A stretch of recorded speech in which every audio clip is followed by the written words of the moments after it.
Attorney Ricky Tumutorgo, nagtataguyod ng katotohanan, nakikipaglaban para sa bayan. Mayroong sinasabing 4 daw na traidor sa Senado. Ha? Ang nagsabi niyan ay si Senador Mig Zubiri. Kaya daw hindi daw siya sasama. Kapag nagkaroon daw ng mga alignment sa Senado, may 4 daw diyan na tao na ayaw niya talagang makasama. Ayan yung yan yung paliwanag ni Senador Mig Zubiri. 4 daw 'yan. Mga kabunyo. 4 na senador na traidor. Wow, matindi. Hindi, ganun talaga yung ginamit na term ni Senador Mig Zubiri, traidor. Kaya, at ang matindi daw dito sa 4 na traidor na ito, 2 beses daw siya trinaidor ng mga ito. Hindi, mga kabunyog. Publicly yan na sinabi ni Mig Zubiri. May 4 na senador dyan na kaibigan niya. Akala niya mga kaibigan niya daw. Mga taga Mindanao pa naman daw, mga taga Mindanao. So, sabi niya dahil mga taga Mindanao ito at mga kaibigan niya, barkada niya, ano daw ito? Magiging loyal sa kanya. Kung ano daw yung usapan, susundin. Ang problema, 2 beses na daw siya trinaidor ng 4 na ito eh. Yung isa doon, hindi taga Mindanao. Ay hindi, 2 doon ang hindi taga Mindanao. Pero dahil mga pro Duterte itong kumbaga, nangibabaw kasi, itong 4 na to, lahat ito pro Duterte. Umuwi si Mig Zubiri sa Bukidnon. Alam naman natin na si Mig Zubiri taga Bukidnon. Taga Bukidnon. Pag uwi niya ng Bukidnon, miniting niya doon yung kanyang mga political leaders. Ay syempre, ang Bukidnon, part ng Mindanao. Northern Mindanao yan eh. Region 10 ba yun? Tama ako? Northern Mindanao. Ay syempre, marami doon mga Duterte. So marami sa mga taga Bukidnon, pro Duterte yan. Kumbaga, ang pinapaliwanag dito ni Mig Zubiri, mahirap yung sitwasyon niya. Kasi taga Mindanao siya. At ang Mindanao ay nagpapakita pro Duterte. Tapos marami siyang political leaders sa Bukidnon, mga pro Duterte din. So kailangan niyang magpaliwanag sa mga taga Bukidnon. Kailangan niyang magpaliwanag sa mga political leaders niya bakit hindi siya sumama sa grupo ng mga pro Duterte. Sa Senado kasi ngayon, ang majority nila Cayetano, kasama sila Bongo, sila Bato, Marcoleta, sila Amy Marcos, mga pro Duterte yan. Ang tanong, bakit hindi siya sumama doon sa majority? Ang paliwanag ni Mig Zubiri, pinaliwanag niya ito mismo sa kanyang mga political leaders at sa mga constituents niya sa Bukidnon. Ang sabi niya, sa totoo lang, yung mga kasamahan niya daw na pro Duterte, mga taga Mindanao, yan din naman daw ang mga nag-traidor sa kanya eh. Sabi niya, pro Duterte, tapos mga taga Mindanao, akala niya daw magiging loyal, susuportahan din siya. At akala niya din daw ang usapan ay usapan, hindi daw. Sabi ni Mig Zubiri, trinaidor daw siya eh. Humingi ng malalim na pag-unawa si Senator Mig Zubiri sa mga taga-Bukidnon sa gitna ng mga batikos matapos siyang sumama sa Senate Minority Bloc. Sa isang press conference sa Malaybalay City, sinabi ni Zubiri na masakit para sa kanya ang mga kritisismo dahil malalim ang kanyang ugnayan sa mga taga-Bukidnon. I'll tell you to the people of Bukidnon, I love you dearly. And I'll die for you. I will die for you if need be.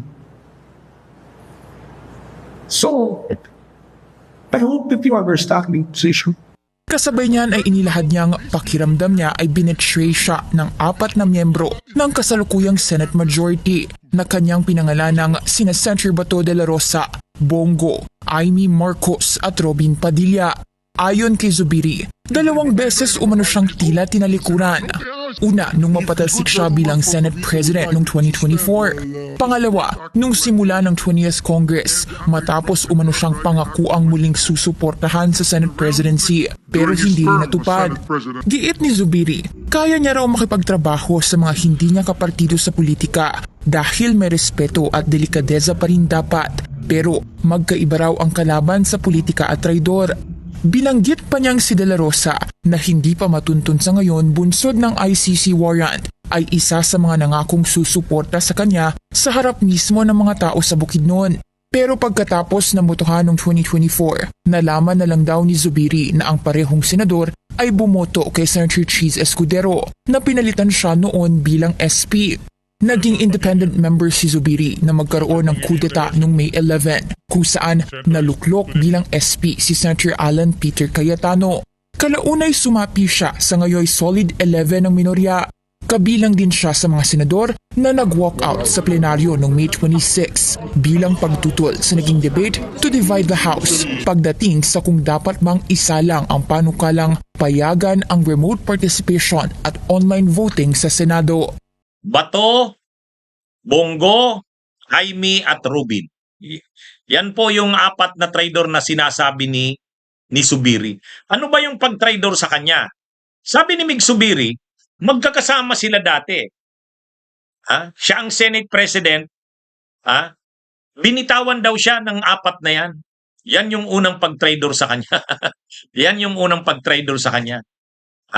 Binitiwan siya, sumama kay Cheese Escudero. So yun unang pag-traidor. Masakit na daw sa kanya yon. Kasi akala niya loyal sa kanya yung apat. Pangalawa na naman ang pagkakataon, itong 20th Congress daw, pinangako sa kanya na ibabalik siya sa pagka-Senate President, sabi ni Mig Zubiri. Yung apat na naman daw na yan, nangako na naman sa kanya na siya namang ang itutulak na maging Senate President sa 20th Congress na Senate. So nagtiwala na naman daw siya. Nagtiwala na naman siya, sabi ni Migs. Pangalawa to, hindi na naman daw. Hindi na naman tumupad sa usapan. Pinaasa na naman siya. Kaya pangalawang pag-traidor na daw yan. Kaya sabi ni Mig Zubiri, hindi lang once, but twice siyang trinaydor. Kaya sabi niya, hindi talaga siya sasama dyan sa majority na yan. Yan ang tanong kasi, bakit sumama siya sa minorya? Ang isang rason niya daw, ito na nga, ayaw niya nang makasama yung mga traidor na yan. Kasi 2 beses daw siyang trinaydor eh. Si Bato, si Bongo, si Rubin Padilla, at saka si Jaime Marcos. Mga pro-Duterte yan. Pro-Duterte yan. Mga sobrang loyal yan sa mga Duterte. Yang apat na yan. Kaya na-realize ni Zubiri, wala, hindi maaasahan yung apat na yan.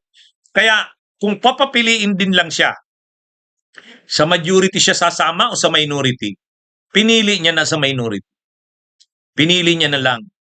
Ang unang rason niya actually niya nung in-interview siya, ang sabi niya, gusto niya kasing ayusin ang reputasyon ng Senado kasi sirang-sira na eh. Sinira nga nila Cayetano eh. So dito siya sumasama sa minorya. Itong grupo nila Soto, nila Lacson, Risa Hontiveros, Kiko Pangilinan, dito siya sumasama dahil gusto niyang ayusin ang reputasyon ng Senado. Silang dalawa ni JB Ejercito, nililigawan sila nila Cayetano pero hindi siya sumama. Ang unang dahilan na sinabi niya noon ay dahil gusto niyang isaayos ang reputasyon ng Senado kasi sirang-sira na nga.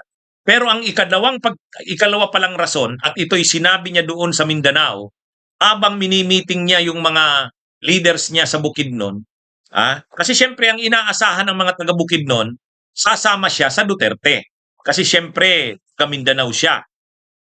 Kaya lang, ang pinaliwanag niya, pasensya na kayo, hindi daw siya makakasama dyan sa mga pro-Duterte na yan, tulad nila Bongo, nila Bato, nila Jaime at nila Rubin, kasi ang apat na yan, trinaydor daw siya na 2 beses.